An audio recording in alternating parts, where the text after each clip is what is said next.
Hi friends, ఈ short film చూసే ముందు మన రాష్ట్ర ముఖ్యమంత్రి గౌరవనీయులు శ్రీ రేవంత్ రెడ్డి గారు మాట్లాడిన మాటలు ఒకసారి చూడండి. తర్వాత మన షార్ట్ ఫిల్మ్ స్టార్ట్ అవుతుంది.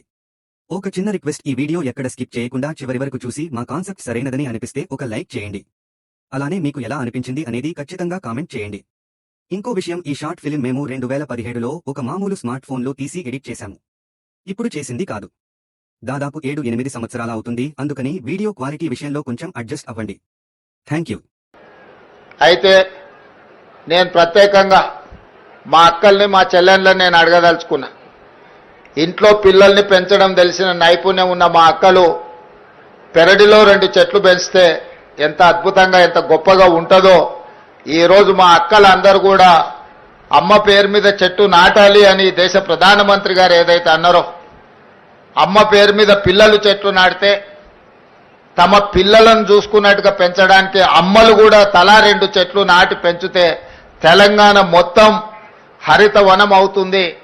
తెలంగాణ మొత్తం ఆకుపచ్చ తెలంగాణగా మారుతుంది.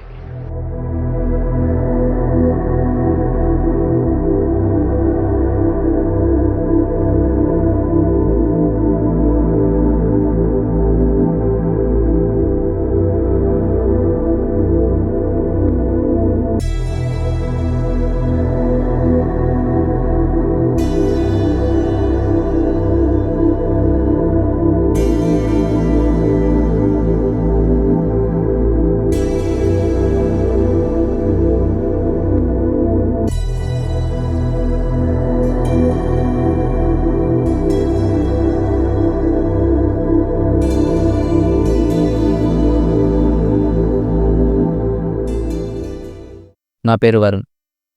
10 రోజుల క్రితం నా ఫ్రెండ్స్తో హాలిడే ఎంజాయ్ చేయడానికి అక్కడికి వచ్చాం.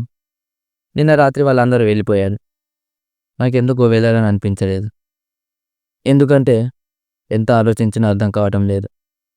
నాకు తెలిసిన వాళ్ళు ఎవరో ఇక్కడ ఉన్నారనిపిస్తుంది. ఈ చోటు నాకేదో చెప్పాలని ప్రయత్నిస్తుంది. ఏంటో అన్న సమాధానం లేని ప్రశ్నకి అర్థం లేని ప్రయాణం మొదలుపెట్టిన నాకు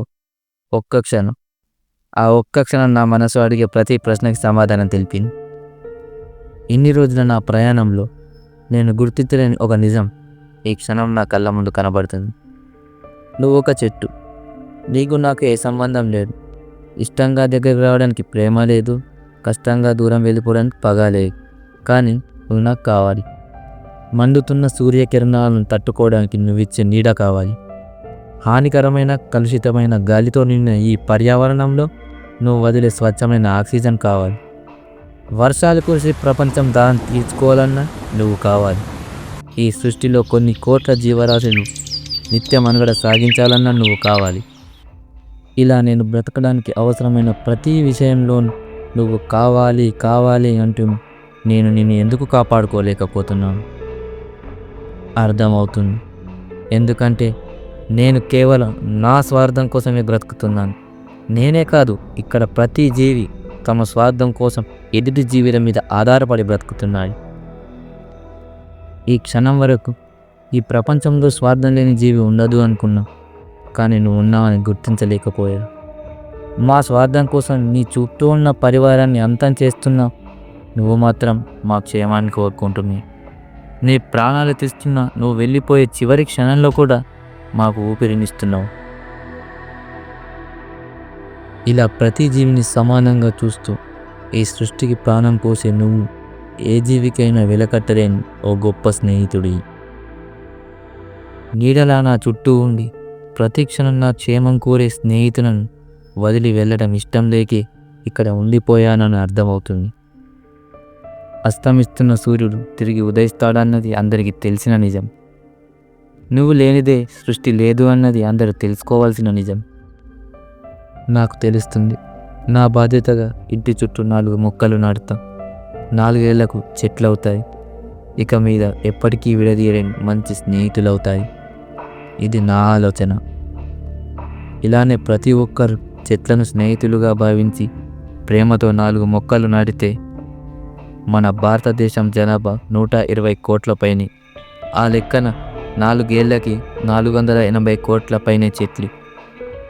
మనకు వచ్చే ఈ చిన్న ఆలోచన, మనం చేసే ఈ చిన్ని ప్రయత్నం 70% సక్సెస్ చూసిన ఈ సృష్టికి మనం తిరిగి ప్రాణం పోసినట్టే. అలా కాకుండా ఎవరి స్వార్థానికి వారు చెట్లను అంతం చేసుకుంటూ పోతే రానున్న కాలంలో మన భూగోళ పరిస్థితి